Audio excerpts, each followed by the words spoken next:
Today I'm going to be binding about 40 of my books.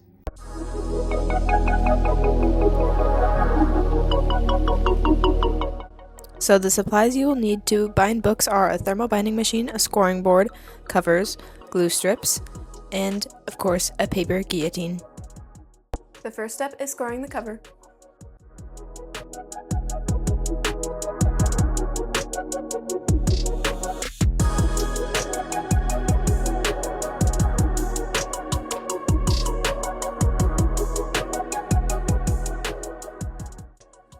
Alright, so for the scoring, you obviously need a crease where the spine actually is, but you also need one just a little bit further so that you can put some glue right there to hold the very first and last pages in place and just to prevent the book from opening too much and possibly pushing pages out.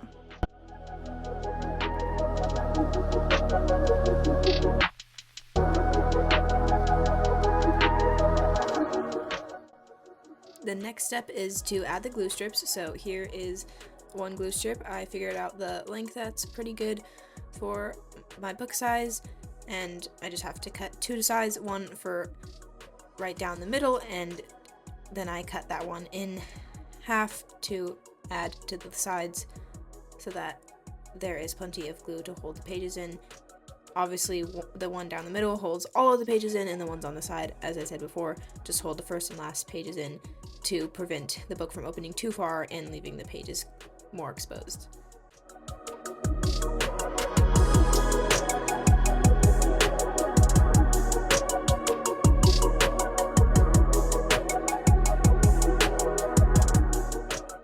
Of course, we use our paper guillotine to cut all the papers in half because each sheet of paper has 2 book pages on it.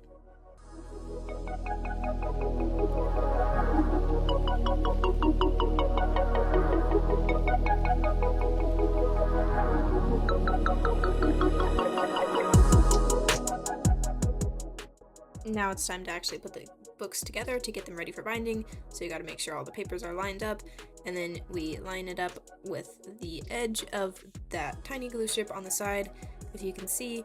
So we line that up, and then we fold the cover over so that that middle glue strip is all along the spine.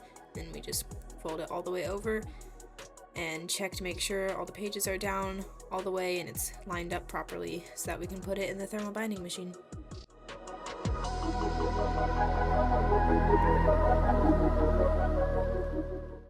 So after the book is done in the thermal binding machine, we take it out, we pat it down, like really make sure that the papers are in there, set all the way down in the glue to reduce the risk of papers coming loose, and then we just put the book under this heavier random geometry book so that it can set in the glue and not be warped or anything.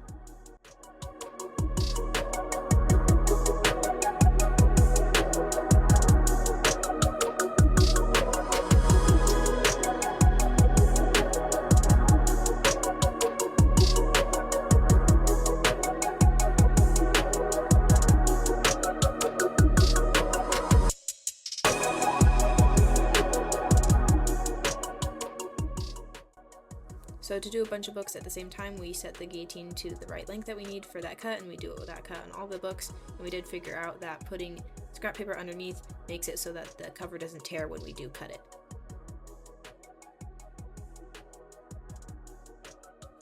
So the last step is I emboss each of my books. On this little sticker on the box, you can see the embossment a little better than you can on the paper in the video, so I just wanted to show that.